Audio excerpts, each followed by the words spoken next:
let's start with this. How many of you are clear about your journey, have clarity about your path, and know what you're going to do in the next 5, 10, or 15 years? Please raise your hands. Okay, I can see a few hands. How many of you are not so sure about it, have not made up their mind, it's still confusing, not so sure what's going to happen? Please raise your hand. Okay, I can see more hands here. And how many of you have not risen your hand in both the previous questions? You can now raise your hands. Great, thank you.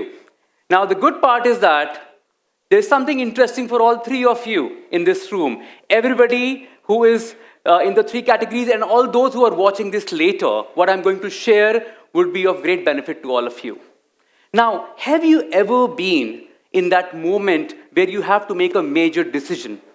दिल तेज धड़क रहा हो, मन में सवाल उठ रहे हों. That moment where you're not so sure that you're ready for it or not. Are you readily prepared for it or not? That moment. Now that moment, that beautiful, terrifying moment is exactly where the transformation begins. And there's a thing going around with transformation in me because I have a podcast called We Transform Wednesdays, where I actually speak to leaders who have transformed in their lives, and I'm so fascinated with their stories. And I'll take you back where it all started, and as rightly said, 2011. Now, this was a time when I was living a life, a lot of people will think of an ideal and a good life. I had a good sales job, stable paycheck, I was recently married and we were expecting our first child. बाहर से सब कुछ ठीक लग रहा था, but अंदर से I was, this is me. अंदर से I was quietly suffocating because the path I was on was not by choice, it was by chance. Every day was like an autopilot, clocking in, doing my work, selling my services, clocking out, my heart completely detached. Now, to make you understand why it was like this, I have to take you a little back in a flashback, 2002. I was a student just like you. But I had one priority. The priority at that time was to earn money. Because my reason was I was coming from a circumstance where I wanted money somehow. I wanted a job with no plans whatsoever. I just wanted a job to happen to me because I was not comfortable taking money from my family, the support from my family. And this was the only thing ruling my mind. And I went out for a job. And who was hiring undergraduates? The call centers, the BPO industry. So I got a job. I said, let me do this for some time, fix certain things, and I'll come back to my track. And then I moved to another job, and then another. By the time I realized, it's 3 years already gone. And I was doing different jobs. Then I realized, hey, I had to come out and do something else. After 3 years, I shifted to sales. And then I started selling from credit card to RAM chipsets, to hard disk drives, to laptops, desktops, servers, and now services. All this while, it was just happening to me. I was growing. I was getting promoted. I was getting increment. I was getting recognition. But inside me, this was not the plan. My life, till 28, 29 years, was all about confusion. I was confused for, I think, the longest time I can think of.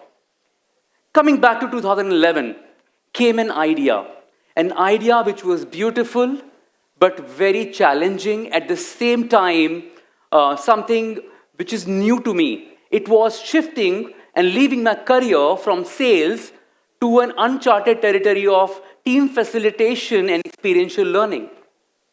My heart said, you're not cut out for this. You're not educated enough. You're not polished enough. You don't belong to this. Yeah, I think this was my personal first cut experience with something called imposter syndrome, when you don't feel good enough for something. And I can clearly remember in those days, a song used to play in the, as an echo in my mind. It's an old Hindi song. It goes like this, कि यहाँ मैं अजनबी हूँ, मैं जो हूँ बस वही हूँ. From a very old movie. Anybody heard this song here? Yes? Great. Jab jab phool khile, absolutely. So that used to echo, yahan main ajnabi hoon. I'm an outsider. I don't belong to this place. But I also realized that Growth कभी comfort zone के अंदर नहीं आती है. You have to do something which is not comfortable to you. And I made the jump. I changed my career. Soon after, I found myself in Singapore doing an OJT or on-job training called BFC, Basic Facilitator Course. And that took me to a Bintan island in Indonesia where I had to scale a 25-meter pyramid called Team R Pyramid, Team Challenge Pyramid. Now this is a 25-meter high structure. It's full of obstacles, vertical obstacles, and you have to scale on top of it. That's the challenge. And it is, it's very impossible to do it alone. But with a team, it is easier to scale it. So we were doing this together as a team which was with me. And midway, somewhere on midway, there is a place called Leap of Faith. Now imagine this. You're 40 feet above the ground.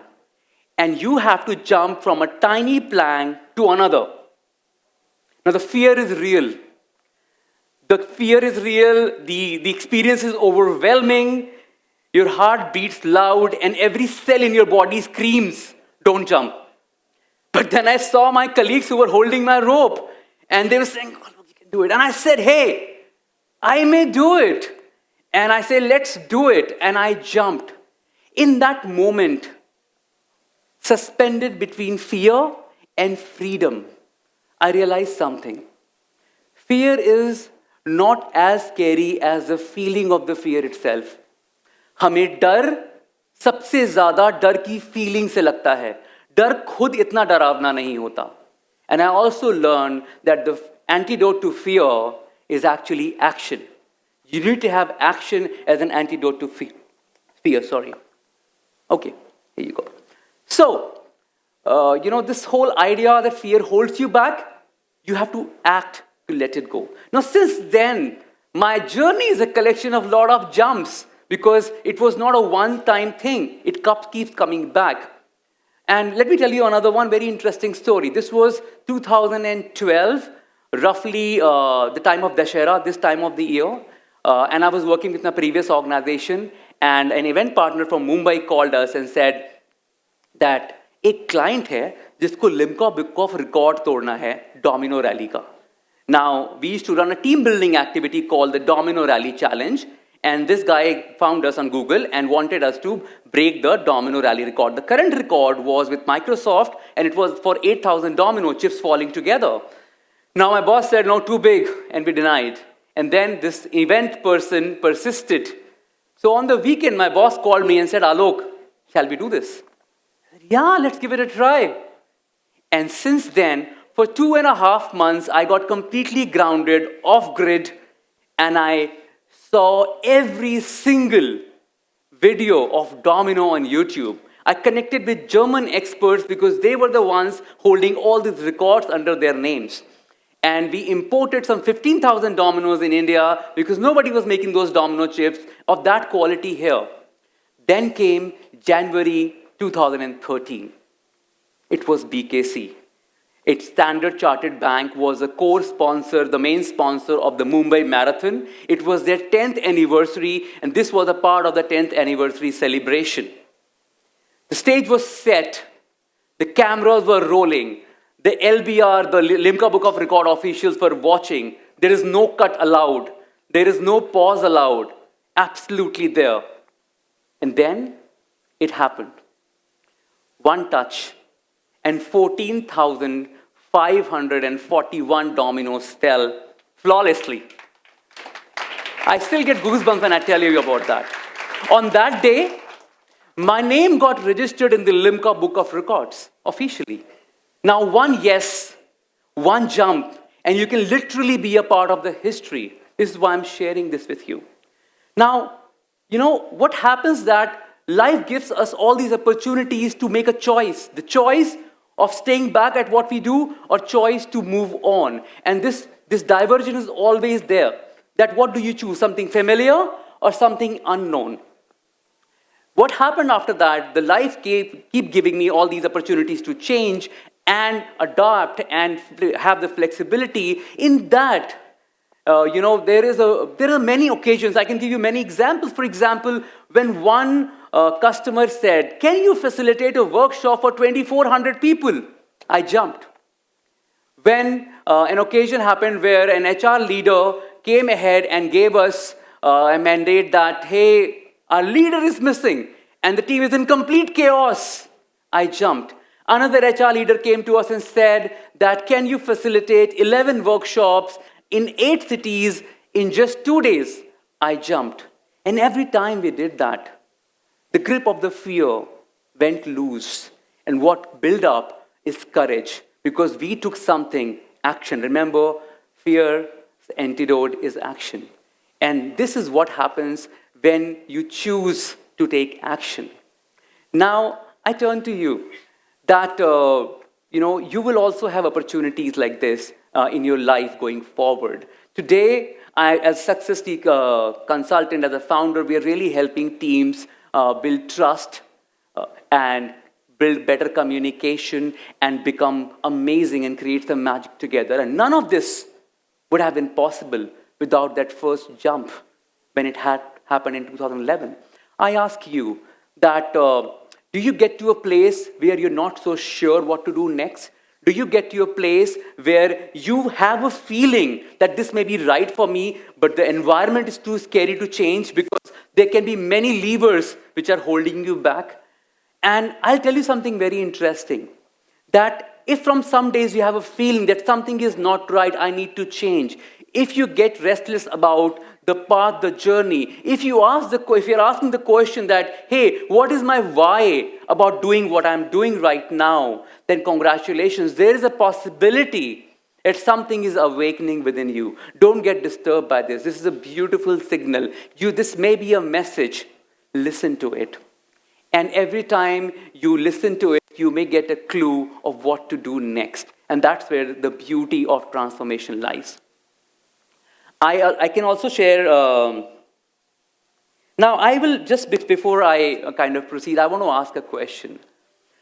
I believe we have young people in the room. How many of you are either 24 or less than 24 years old? Can you raise your hands? A lot of us. If you ask me, Alok, what is one of the wish you have? I have a wish in my wish list, which is a time machine. I want to go back 20 years. I'm 44 right now. I want to go back when I was 24 and make some changes. And don't mess up the way I have messed up my life at occasions, right? We all get the chance to do that. Now imagine this. After 20 to 30 years, when you look back, what would you remember? The safe choices you took or the jumps you have made, which changed everything? Now that is important to recognize, because when you go out, this world will throw all the curveballs to you. What do you do with them? Because maybe your best laid out plans won't happen. Maybe the career you were looking forward to won't exist, right? Is it possible? Absolutely possible. What would you do? And that's where this ability to have the flexibility of jump really matters. And that is important. In fact, while I was flying today morning, I kind of was thinking about it. And I also was thinking about a confusion that do not confuse transformation with being unstable. Being unstable is that you leave and you change things based on your discomfort. But transformation is rooted. It is more strategic. It is the point where you say, hey, I deserve more and I'm willing to earn it. And this is very much grounded. I was also kind of thinking how to put it together in a beautiful way. I kind of wrote a poem that हवा के रुख से डरकर सफर अधूरा मत छोड़ो, बस एक कदम काफी है मंजिल बदलने के लिए. And thank you. And this one more thing, guys. There is a cost of not jumping. Because if you don't jump when it is required to, you may go to a place where you will realize that you may drag a relationship which is over for a long time. You may be in a friendship which is out of guilt but nothing else. You may be in a job which chips away your soul, but you're not. And the worst part is that you know that you have not jumped when you needed to. Your heart will know about it. The biggest heartbreak is not the fall, but the feeling of staying stuck at something which you are aware to jump. So here is my thing. When the fear and the jump comes to you, look in the eyes and say, I'm ready, and jump. Thank you.